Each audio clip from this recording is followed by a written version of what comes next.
롯데그룹 모의고사 함께 보도록 하겠습니다. 자, 봅시다. 일단은 1번부터 4번까지의 세트형 문제가 있습니다. 일단은 보죠. 다음은 L사의 프로젝트 목록이다. 표를 보고 이어지는 질문에 답하시오 라고 했습니다. 프로젝트별 진행 세부사항 같은 경우는 필요 인원, 소요 기간, 1인당 인건비, 진행비 이렇게 구성이 되어 있고 그 다음에 A, B, C, D, E와 마지막 각주는 1인당 인건비는 프로젝트가 끝날 때까지 1인당 총 인건비를 말한다 라고 했습니다. 자, 그러니까 합이라는 얘기죠. 합. 여기까지고요. 보겠습니다. 1번부터. 모든 프로젝트를 완료하기 위해 필요한 최소 인원은 몇 명이냐? 단 프로젝트 참여자는 하나의 프로젝트를 끝내면 다른 프로젝트에 참여한다. 말이 애매한데 이건 것 같아요.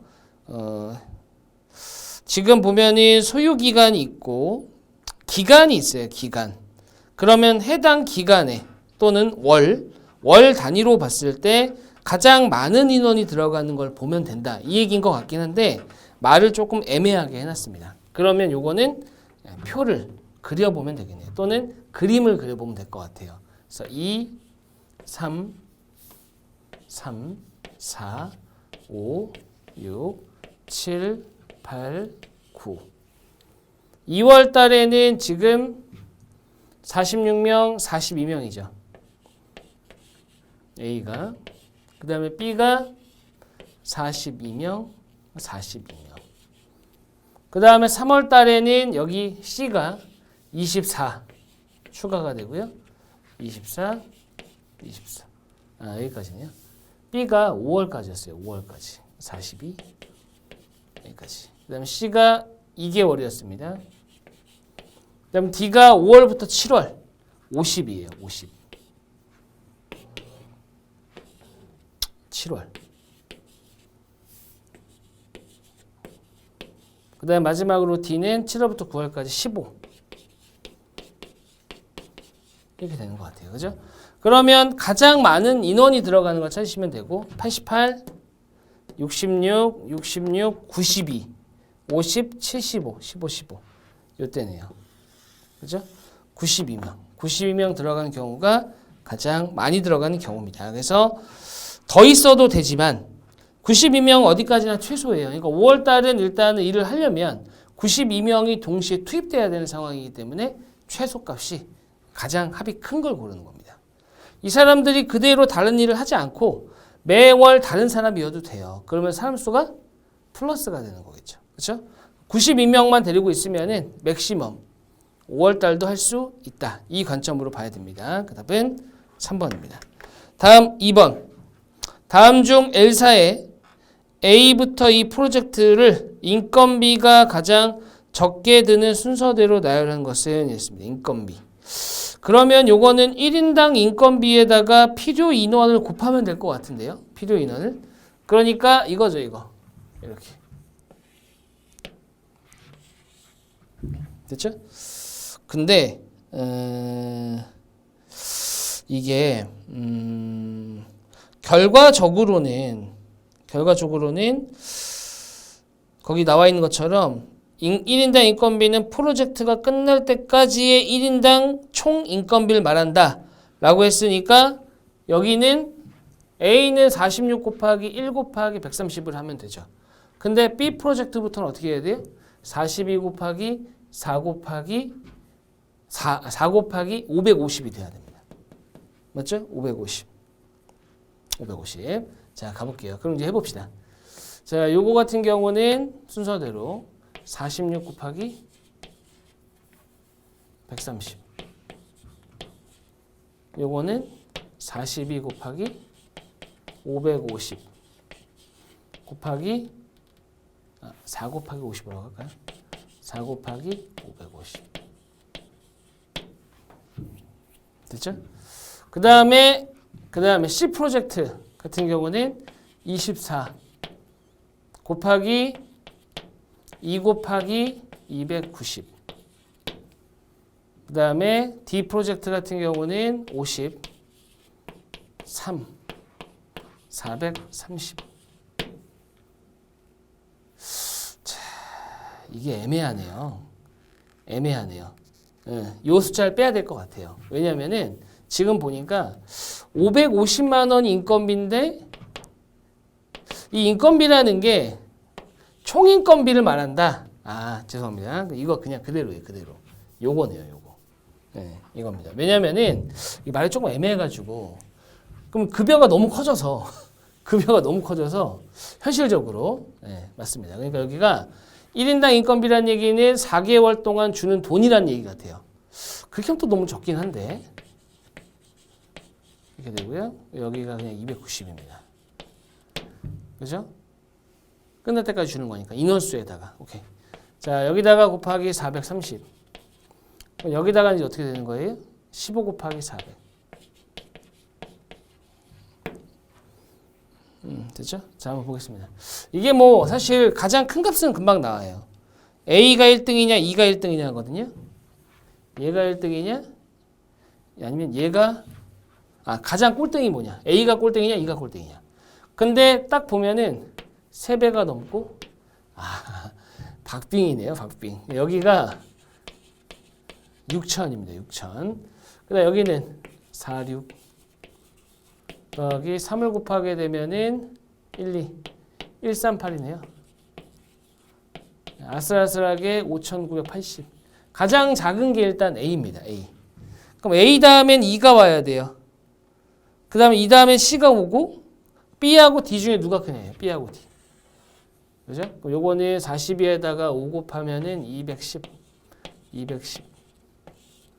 계산하면은 2310. 2310. 이렇게 되겠네요. 23,100.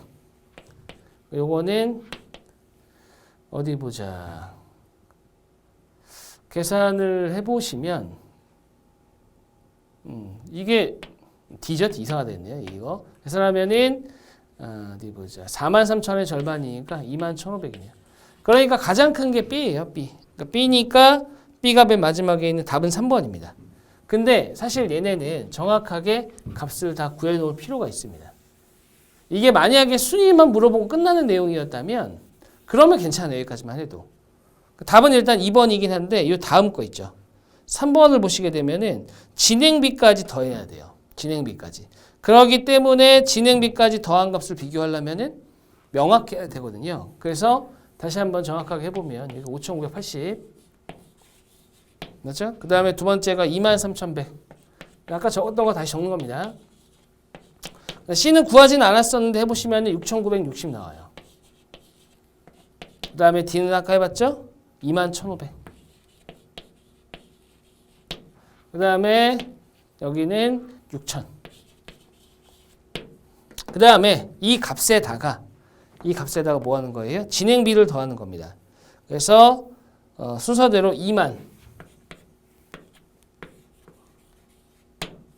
25,980. 그 다음에 두 번째가 3,000. 오, 갑자기 급변하네요. 26,100.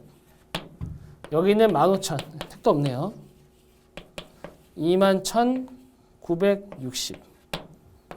2,800. 24,300. 여기다가는 16,200. 22,200. 이렇게 나옵니다. 근데 여기서는 이제 뭐라고 했던 거냐면은 가장 적게 든다. 여기 있네요. 그죠? C입니다. 답은 3번이고요. 그 다음에 4번. L사는 프로젝트 참여 인원 중 일부의 휴가를 제공했다. 제시된 내용을 바탕으로 내린 A, B의 결론에 대한 판단으로 항상 옳은 것은 그랬습니다. 이건 이제 아예 다른 또 유형이 됩니다. 시험이 좀 독특해요. 보통 세트형이면은 다 유기적으로 연결되어 있어야 되는데 연결 안 되어 있는 게 꼭 있어요. 이렇게 다른 상황인 거죠. 쉽게 얘기하면. 한번 봅시다. L사의 직원 ABCD 휴가 기간은 3일이고 주말은 휴가 일수에 포함되지 않는다. A는 B보다 하루 일찍 휴가를 떠난다. C는 B보다 이틀 늦게 휴가를 떠난다. D는 C보다 하루 일찍 휴가를 떠난다. B는 화요일에 휴가를 떠난다. 자, 모두 다 3일씩이에요. 확실한 게 뭐예요? B가 떠납니다. 이렇게 해요. 맞죠? 그 다음에 C는 B보다 이틀 늦게 해요. 이때 출발하는 거죠. 맞죠? C, 목, 금, 토요일은 포함 안 돼요. 이렇게 되는 거죠. 맞죠? 그 다음에 A는 B보다 하루 일찍. 이렇게 되는 거고요. 그 다음에 D는 C보다 하루 일찍 휴가를 떠난다. 됐죠? 다 채워졌습니다. 이러면. 자, 여기서 이제 뭐라고 한 거냐면 항상 옳은 것은 그랬어요. A, C는 금요일까지 휴가해요? 월요일까지. 맞죠? 그 다음에 D는 금요일까지 휴가해요? 맞습니다. 그 답은 B만 옳다. 2번이 되겠습니다. 2번. 어려운 문제는 아니었네요. 조건 추론 형태인데 어렵진 않았습니다. 다음 5에서 8번 한번 가보죠. 이 5에서 8번 문제는 L 회사의 해외 영업팀은 팀 전체가 해외 출장을 앞두고 있다. 해외 출장에 앞서 총책임을 맡은 A 팀장은 유의사항을 확인하기 위해 위기 상황별 대처 매뉴얼을 찾아보았다. 자료를 보고 이어지는 질문을 답하시오. 이게 매뉴얼은 정확하게는 애매해요. 이 매뉴얼은 사실 그 언어 파트이긴 해요. 언어 파트. 그죠? 근데 내용 자체가 뭔가를 또 해결해야 되는, 이 자료를 보고 뭔가를 또 해야 되는 상황이라면 문제 해결 파트이기도 합니다. 조금 애매한 포지션인데 한번 보겠습니다. 일단은 눈에 띄는 거, 영사 콜센터, 그죠? 어떻게 할 것인지, 상담 내용, 어떤 것들이 있는지, 그 다음에 도난 분실 시 어떤 것들을 해야 하는지, 그죠? 여권 분실, 또 여권 분실에 대해서 어쩌고 저쩌고 뭐가 있는지를 잡아놓는 거고요. 그 다음에 현금 및 수표 분실, 마지막으로 항공권 분실, 그 다음에 마지막으로 수화물 분실까지 있습니다. 여기까지 있는 상태에서 5번 해외 출장지에 도착한 A 팀장은 가방에 넣어두었던 여권이 보이지 않았다.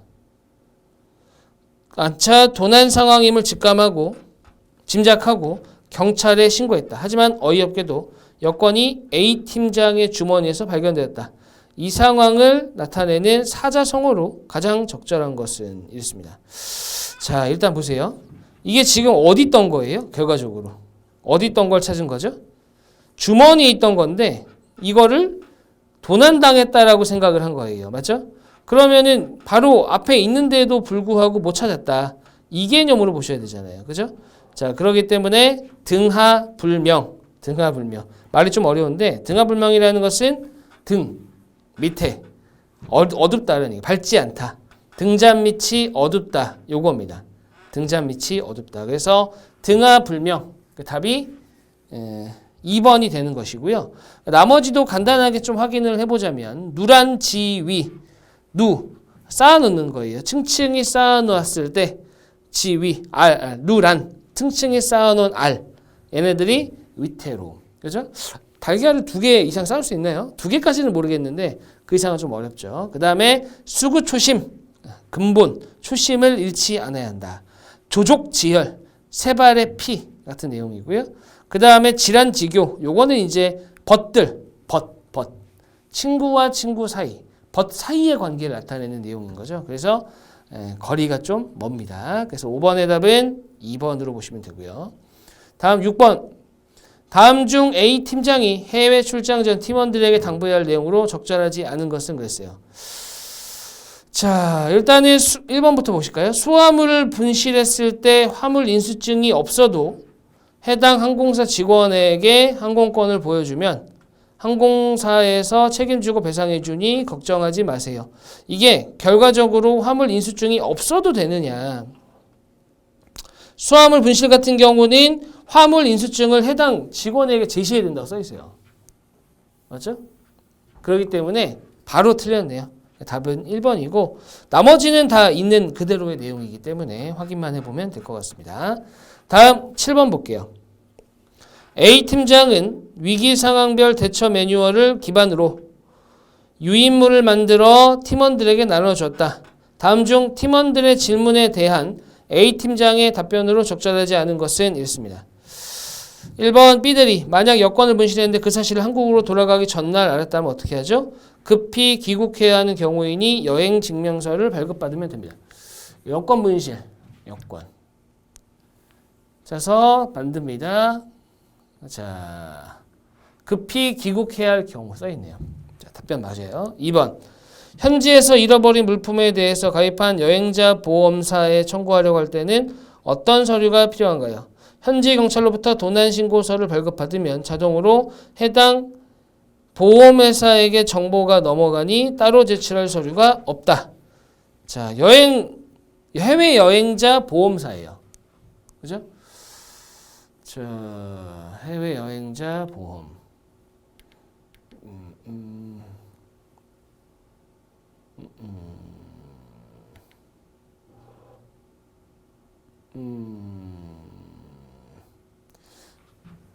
도난 신고서를 발급받은 뒤 귀국 후 청구를 해야 돼요. 그죠? 아니네. 청구를 해야 됩니다. 청구. 우리 보험료 청구해 본 적 있죠? 그죠? 이거 보험료는 알아서 해주는 게 아니라 알아서 해주는 게 아니에요. 미리 막 공제하는 게 아니라 내가 청구를 해야 돼요. 청구해야 됩니다. 청구. 이거는 알아서 해주는 게 아니네요. 답은 2번입니다. 2번. 나머지 3번, 4번, 5번 같은 경우는 역시 있는 그대로의 내용 일치에 해당하기 때문에 어렵지 않게 찾을 수 있으니까 한번 확인해 보시고요. 답은 2번입니다. 다음 8번 보겠습니다. 8번. 8번 역시 튀는 문제인데 비행기가 순항 중일 때는 860km/시간의 속력으로 날아가고 기상이 악화되면 40km/시간의 속력이 줄어든다. 이 말은 820km가 된다는 얘기예요. 시속. 해외 출장을 갈 때 3시간 30분 동안 비행하는데 15분 동안 기상이 악화되었다면 날아간 거리는 총 몇 킬로냐. 이거는 저는 이렇게 풀 것 같아요. 저는 어떻게 푸냐. 일단은 3시간 30분이면 2분의 7시간입니다. 2분의 7시간. 그렇죠? 만약에 정상적으로 날았다면 860 곱하기 2분의 7 하시면 돼요. 맞죠? 근데 문제가 뭐예요? 15분 동안만 악화된 거예요. 그죠? 15분 동안만. 그럼 저는 이제 이걸 어떻게 계산하냐? 860 곱하기 2분의 7 정상적으로 갔을 때. 근데 어떻게 했다고요? 15분 동안은 기상이 악화됐대요. 4분의 1시간 동안. 그럼 그거만큼 빼는 거예요. 이렇게 죠. 요만큼 빼주는 거예요. 거리는 속력 곱하기 시간이니까. 그죠? 속력 곱하기 시간. 그러니까 이거 이렇게 생각하시거든요. 860 곱하기 이거를 15분이니까 3시간 15분 4분의 13 더하기 820 보통 이렇게 많이 하거든요. 그죠? 근데 이제 저는 큰 차이는 없어요. 이 풀이는. 근데 항상 기본 세팅된 값에다가 바뀐 것만 딱 해줘요. 이렇게 가는 게 조금 더 낫습니다. 그리고 여기에 430 74 28 3010 딱 떨어지네요. 3000km. 3000km. 됐죠? 그 답은 4번이 되겠습니다. 자, 그 다음에 좀 넘어가서요. 어차피 지금 주어져 있는 시간 안에 다 할 수는 없어서 조금 선별해서 진행 중입니다. 그래서 나머지 문제도 한번 풀어보시고 한번 잘 찾아보셨으면 좋겠습니다. 다음 문제는 13에서 16번 세트형 문제가 되겠습니다. 보시죠. L사의 인사팀에 근무하고 있는 C대리는 A사원과 B차장의 승진 심사를 위해 다음 표와 같이 작성했다. 자료를 보고 이어지는 질문에 답하시오. 13에서 16 직급 총무팀 A사원, 자산팀 B차장, 그 다음에 업무 실적, 개인평가, 조직 기여도, 업무 평점이 있고 능력, 태도 포함해서 승진 심사 평점이 이렇게 있는 것 같아요. 자, 근데 승진 심사 평점은 업무 평점, 능력, 태도 이렇게 들어갑니다. 그 다음에 승진 심사 평점이 80점 이상이면 승진. 이 얘기는 이 점수가 얘가 85니까 얘는 85가 안 된다. 얘는 뭐 80이 안 넘는다. 이 얘기는 아니에요. 둘 다 승진할 수도 있는 거고요. 그 다음에 사원부터 대리는 0.5, 0.3, 0.2. 과장부터 부장. 차장은 과장 위잖아요. 그죠? 그러니까 0.3, 0.2, 0.5 곱해갖고 가는 겁니다. 근데 여기서 얘는 계산할 필요가 없어요. 왜? 얘네 둘이 있으니까. 여기서 빼면 되죠. 그래서 7.7, 8.5, 16.2예요. 16.1을 빼게 되면은 어디 보자. 68.8입니다. 이렇게 되는 거죠. 잠시만요. 68.8이 아니죠. 68.8이 아니에요. 왜냐면 업무 평점이 나온 거에다가 80%를 곱한 거예요. 맞죠? 80%를 곱한 거예요.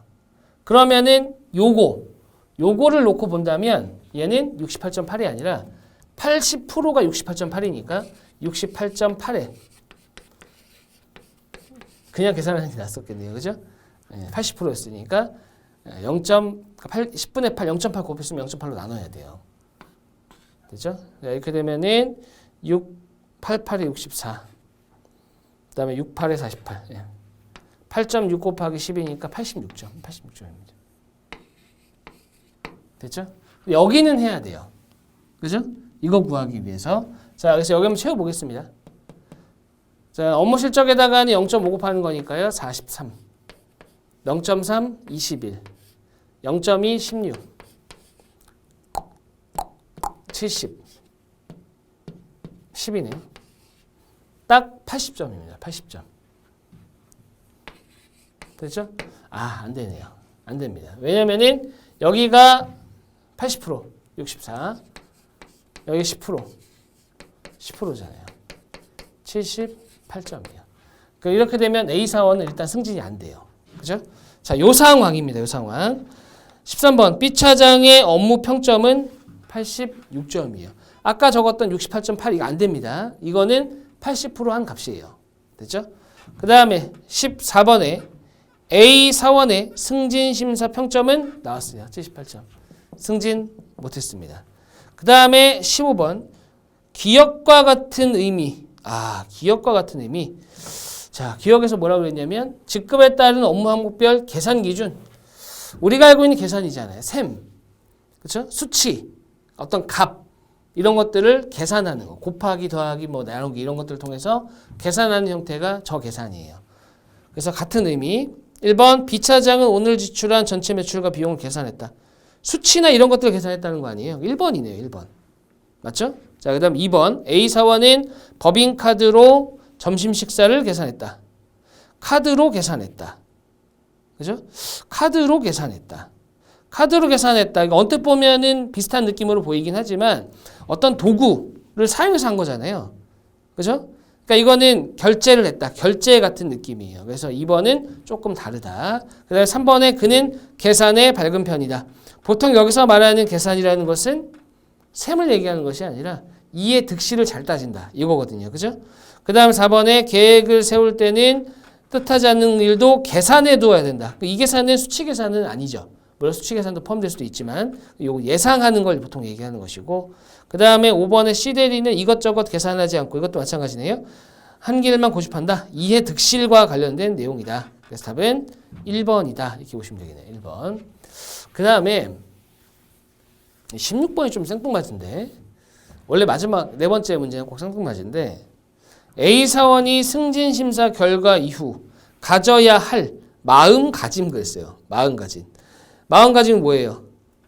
78점. 아쉽게 떨어졌다. 그죠? 근데 1번부터 4번까지는 모두 다 원한과 관련된 내용이에요. 분한 마음. 그죠? 새겨놓겠다. 이런 건데, 여기서 분한 게 아니라 절차 탁마. 어떻게 하겠다는 거예요? 옥이나 돌을 갈고 닦아서. 그죠? 빛을 내겠다. 이런 의미입니다. 그래서 5번만 긍정적인 의미죠. 내가 떨어졌으니 반드시 복수할 거야. 다른 회사를 갈 거야. 이런 의미는 아닐 거 아니에요. 그죠? 그렇기 때문에 답은 5번이 되는 겁니다. 자, 그 정도 보시고 다음 넘어가서 17에서 20번 세트형 문제 한번 보도록 하죠. 자, 내용은 굉장히 간단해요. 내용은 L사 영업팀 A부터 G 7명은 연수원으로 워크숍을 가게 되었다. 연수원 1층에 방 3개, 2층에 방 2개를 빌렸고 방 배정 기준이 다음과 같다. 이어지는 질문에 답하시오. 1인용 방은 꼭 혼자 사용, 2인용 방은 혼자도 되고 2명도 돼요. 혼자도 되고 2명도 된다. 1인용 방은 각 층에 하나씩 있으며 D와 F가 사용한다. D하고 F가 어디 들어가는지는 몰라요. 근데 방이 각 층마다 하나씩 있대요. 그 다음 A와 F는 2층을 사용한다. 2층 사용한다는 게 A하고 F가 같이 들어간다는 얘기는 아니에요. 2층이란 얘기죠. 그 다음에 B와 G는 같은 방을 사용한다. C와 E는 다른 층을 사용한다. 오케이. 자, 가봅시다. 이 상황을 좀 그려야 되는데 1층에 지금 방이 3개예요. 3개 있습니다. 3개. 2층은 방이 2개예요. 그럼 나눠보면 1층은 방이 3개, 여기는 방이 2개 이렇게 되는 거죠. 이런 상황인 거예요. 맞죠? 그 다음에 방이 1인용 방이 하나씩 있다고 했으니까 1인용 방을 여기다 쓸까요? 이렇게 씁시다. 여기가 1인용 방이에요. 그럼 이 얘기는 뭐예요? 여긴 다 2인용이라는 얘기죠. 됐죠? 이 상태고 그 다음에 뭐라고 했냐면은 A하고 F가 2층을 사용한다. A하고 F. 근데 얘네들 같이 썼을 수도 있어요. 이것만 놓고 같이 쓸 수도 있고 다른 걸 썼을 수도 있어요. 그죠? 그리고 1인용 방은 각 층에 하나씩 있으며 D와 F. F가 여기 있네요. 그죠? 왜냐하면 F는 1인용 방을 써야 된대요. 그러면 여기는 자연스럽게 A가 들어가야 되고 그 다음에 B와 G는 같은 방을 쓴다. 여기는 아니잖아요. 그죠? 여기도 아니고 여기 있을 수도 있어요. 근데 그건 모르는 겁니다. 그 다음에 여기가 D. 그럼 남는 게 뭐예요? 남는 게 지금 A부터 G니까 7명이죠? 5명. 그럼 나머지 2명이 일로 들어가야 되네요. 잠깐만요. C하고 E는 다른 층이라고? C하고 E. 그러면 지금 나머지는 다 정했어요. C하고 E가 지금 어디 들어가는지 모르는 거죠. 그죠? C하고 E가. 그러면 이렇게 봐야겠어요. 여기가 만약에 C면 여기가 E예요. 됐죠? 그 다음에 여기가 만약에 E면 여기가 C예요. 맞죠? 요거 제외하고 나머지는 다 되는 겁니다. 그래서 나머지는 다 돼요. 노란색으로 되어 있는 건 다 되는 거고 C하고 E가 2인용 방에 1층을 쓰는지 2층을 쓰는지를 모르는 거예요. 그렇죠? 자, 그 상황에서 17번 한번 가볼게요. A와 방을 함께 쓸 사람은 누구냐? 나왔습니다. C 또는 E죠. 그죠? C 또는 E. 정해지지 않았어요. 원래 이 조건 추론이라는 것 자체가